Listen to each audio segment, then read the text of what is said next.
Hi guys, welcome back to my channel. ഒരു long gap ഉണ്ട്. 2023 അവസാനം ലോങ് വീഡിയോ ഇട്ടത്. അതിന് ശേഷം ഒറ്റ വീഡിയോ ലോങ് വീഡിയോസ് ഇട്ടിട്ടില്ല, ഒക്കെ ഷോർട്സിലാണ് ഞാൻ ഇടാറുള്ളത്. അപ്പോൾ ലോങ് ബ്രേക്ക് ഉണ്ട് ഒരു ലോങ് വീഡിയോയ്ക്ക്. ഇന്ന് എന്തായാലും ഒരു ഷോർട്സ് എടുക്കണം, എന്നാൽ പിന്നെ അതൊരു ലോങ് വീഡിയോ ആയിട്ട് എടുക്കാമെന്ന് വിചാരിച്ചിട്ട് ഇടുന്നതാണ്. ഇന്ന് സാറ്റർഡേ ആണ്, അപ്പോൾ എന്തായാലും മീറ്റ് ഉണ്ടാക്കാറുണ്ട്. സാറ്റർഡേ അല്ലെങ്കിൽ സൺഡേ എന്തായാലും മീറ്റ് വാങ്ങും. അപ്പോൾ ബീഫ് വാങ്ങിച്ചിട്ടുണ്ട്. നമുക്ക് ബീഫ് കറി എൻ്റെ സ്റ്റൈലിൽ, ഞങ്ങൾ തൃശ്ശൂർക്കാരുടെ സ്റ്റൈലിൽ, എൻ്റെ മമ്മിയുടെ റെസിപ്പിയാണ്. ഞാനും ആ റെസിപ്പി തന്നെ ഫോളോ ചെയ്യുന്നത്. എനിക്കത് ഭയങ്കര ഇഷ്ടമാണ്.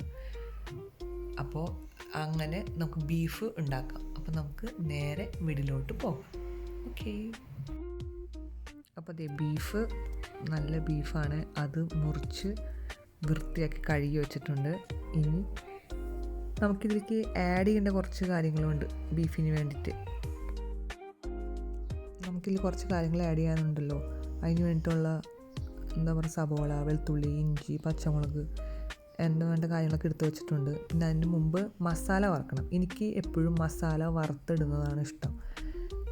അതിന് പ്രത്യേക ടേസ്റ്റ് വേണം. അപ്പോൾ മസാല വറക്കാനായിട്ട് നമ്മുടെ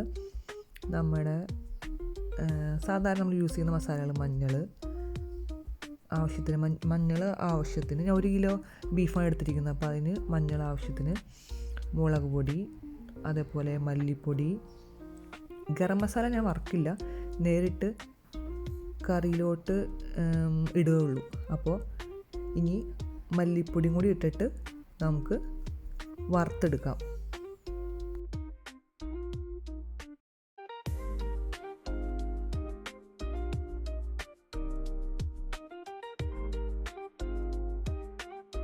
ഇതൊരു ചെറിയ ലൈറ്റ് ബ്രൗൺ ആയാൽ മതി.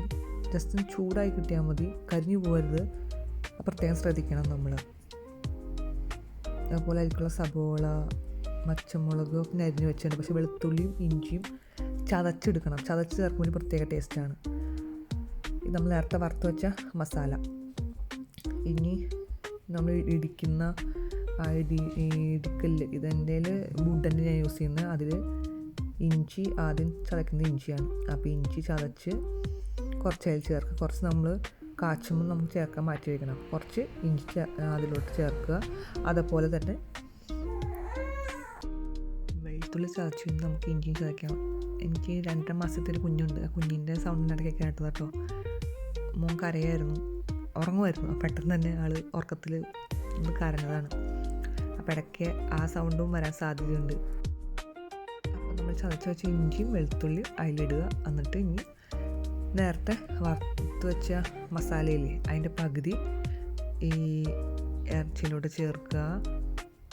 അതിൻ്റെ കൂടെ തന്നെ ഞാനിടാറുള്ളത് ഉപ്പ്, അതേപോലെ ഇച്ചിരി ഓയിൽ.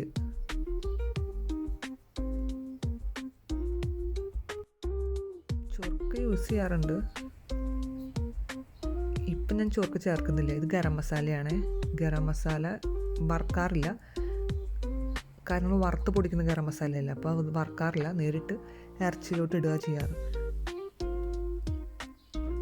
ഈ ഓയിൽ ഒഴിച്ചു, ശകലം ഉപ്പും കൂടി ഇട്ടിട്ട് നന്നായിട്ട് മിക്സ് ചെയ്യണം. വേണമെങ്കിൽ തക്കാളി നിങ്ങൾക്ക് ആഡ് ചെയ്യാം. ഞാൻ തക്കാളി ഇടുന്നില്ല. ചൊറുക്കല്ലെങ്കിൽ തക്കാളി, പുളിക്ക് ഏത് വേണമെങ്കിൽ യൂസ് ചെയ്യാം.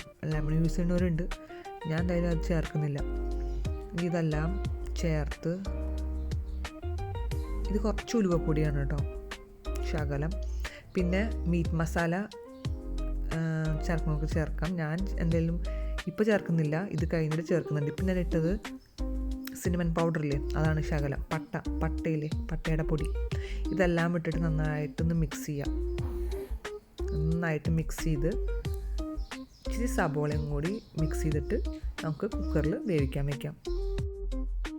നന്നായിട്ട് മിക്സ് ചെയ്യണേ, കൈ കൊണ്ട് നന്നായിട്ട് മിക്സ് ചെയ്ത് ഈ മസാലകളെല്ലാ സ്ഥലത്തും പിടിക്കണം. അതിന് നന്നായിട്ട് മിക്സ് ചെയ്യുന്നത്. എന്നിട്ട് നമുക്ക് കുക്കറിലിടാം. എൻ്റെ ഇത് വിസിൽ വരുന്ന കുക്കറല്ല, ഇവിടുത്തെ കുക്കർ, ഇറ്റലിയിലെ കുക്കറാണ്. അപ്പോൾ അതുകൊണ്ട് ഇത് നമ്മുടെ നാട്ടിലത്തെ പോലത്തെ കുക്കറല്ല. വിസിൽ ഇങ്ങനെ 1 2 3 അങ്ങനെ വരത്തില്ല. ബീഫ് ആയതുകൊണ്ട് തന്നെ വേവുണ്ട്. പക്ഷേ ഇതിൻ്റെ മുകളിലൊരു റെഡ് കളറ് ഒരു ടോപ്പുണ്ട്. അത് നന്ന പ്രഷർ വരുമ്പോൾ അത് മുകളിലോട്ട് തള്ളും. അപ്പോൾ അങ്ങനെയാണ് ഇതിൻ്റെ ഒരു എന്താ പറയുക കുട്ടൻസ്. അപ്പോൾ ഇതിൻ്റെ മുകളിലോട്ട് തള്ളുമ്പോൾ ഞാനൊരു 10 മിനിറ്റ് കഴിയുമ്പോൾ 10 മിനിറ്റ് കഴിഞ്ഞ് കഴിയുമ്പോൾ ഞാൻ ആ ഫ്ലെയിം ഓഫ് ചെയ്യാറാണ് പതിവ്. അത് കഴിഞ്ഞിട്ട് ആ റെഡ് കളറ് ബട്ടൺ താഴേക്ക് ആവുമ്പോൾ ഞാൻ എടുക്കും, തുറക്കാറാണ് പതിവ്. അപ്പോൾ ഇപ്പോൾ വേണ്ടി വിസിലല്ല വെന്ത് ഞാനത് തുറന്ന് വെന്തോന്ന് നോക്കി. അതിൻ്റെ മുന്നിൽ ഇത് നമുക്കൊരു പാൻ വെച്ച് ഇത് കാച്ചാൻ നോക്കാം. അപ്പോൾ ആദ്യം തന്നെ വെളുത്തുള്ളി ഇഞ്ചി ചതച്ച് വെച്ചിൽ കുറച്ചുണ്ടായിരുന്നത് മാറ്റി വെച്ചിട്ടുണ്ടായിരുന്നു പകുതി. അപ്പോൾ അത് ആദ്യം തന്നെ ഒന്ന് ചെറുതായിട്ട് മൂപ്പിച്ച് ഓയിൽ ഒഴിച്ച് ചെറുതായി മൂപ്പിച്ച് അതിലോട്ട് നമ്മൾക്ക് നേരത്തെ അരിഞ്ഞു വെച്ച സവോളയും പച്ചമുളകും ചേർക്കാം. ഇത് ചെറിയൊരു ബ്രൗൺ കളറായാൽ മതി, കൂടുതൽ മുരിഞ്ഞൊന്നും പോകണ്ട. ജസ്റ്റ് പച്ചച്ചോള ജസ്റ്റ് ഒന്ന് മായുന്ന രീതിയിൽ മതി, ചെറുതായിട്ടൊന്നും ആയാൽ മതി. അതിലോട്ട് സവോളയും പച്ചമുളകും ആഡ് ചെയ്യാം. അത് നന്നായിട്ട് ഒരുവിധം മീഡിയം ലെവലിലൊന്നും വഴണ്ടാൽ മതി. നമ്മൾ ഫ്രൈ അല്ല ആക്കുന്ന കറിയല്ലേ, അപ്പോൾ അതുകൊണ്ട് ജസ്റ്റ് ഒന്ന് വഴണ്ടാൽ മതി. എന്നിട്ട് നമുക്ക് മസാലകളൊക്കെ ആഡ് ചെയ്യാം. നന്നായിട്ടൊന്ന് വഴണ്ടി വരട്ടെ.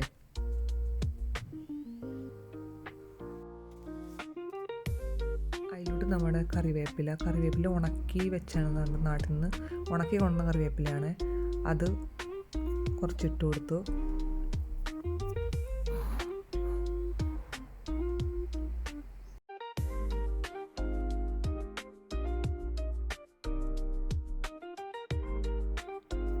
നമ്മൾ നേരത്തെ വറുത്ത് വെച്ച മസാലയുടെ പകുതി മാറ്റി വെച്ചിട്ടുണ്ടായിരുന്നല്ലോ, അതും കൂടി ഇതിലേക്ക് ആഡ് ചെയ്യാം. അതും കൂടി നന്നായിട്ട് ആഡ് ചെയ്ത് നന്നായിട്ട് മിക്സ് ചെയ്ത് ഒന്നും കൂടി ഒന്ന് സവോള വഴണ്ടി വരണം ഈ മസാലയിൽ കിടന്നിട്ട്.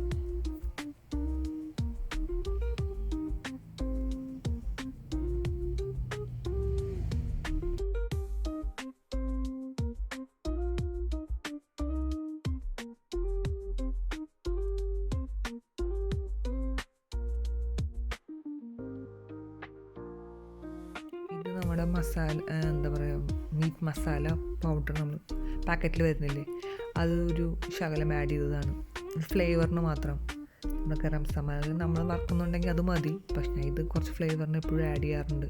അപ്പോൾ അതും കൂടി ആഡ് ചെയ്ത് കൊടുത്തേ.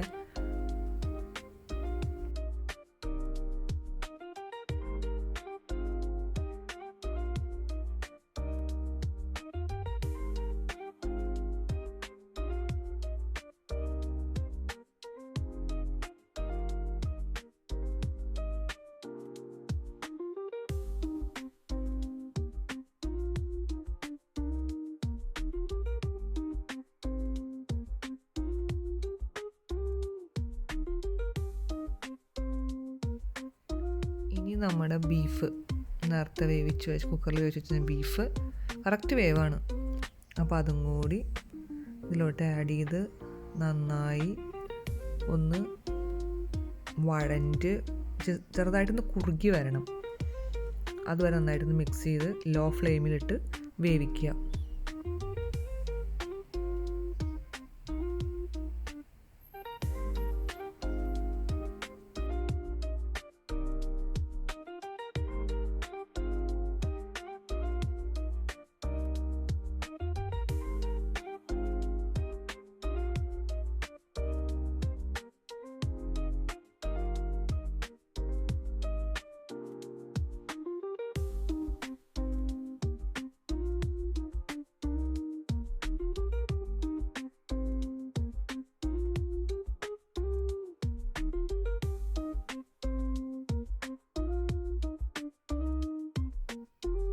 കുറച്ച് ഗരം മസാല, കുറച്ചും കൂടി ഗരം മസാല ആഡ് ചെയ്തു.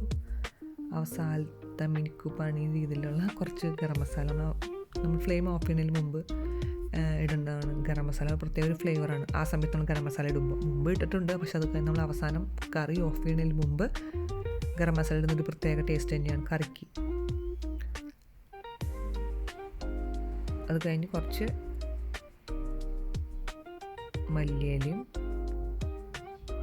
ആഡ് ചെയ്യാം അതിൻ്റെ മേലെ.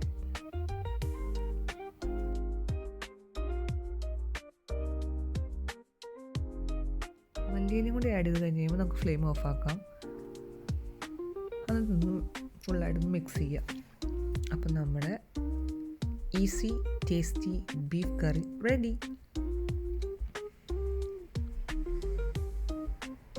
നമുക്കതൊരു സേവിങ് ഡിഷിലോട്ട് മാറ്റാം. നല്ല ആവി വറക്കുന്നുണ്ട്, ക്യാമറയിലേക്ക് വരുന്നുണ്ട് അതിൻ്റെ സ്മോക്ക്. എത്രത്തോളം ക്ലിയർ ആവുമെന്ന് അറിയില്ല.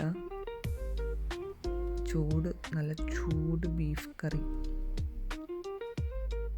അതിൻ്റെതായ രീതിയിൽ ഡെക്കറേറ്റ് ചെയ്തതാണ്. ഇഷ്ടമായെങ്കിൽ ലൈക്ക് ചെയ്യുക, സബ്സ്ക്രൈബ് ചെയ്യുക. Thank you for watching.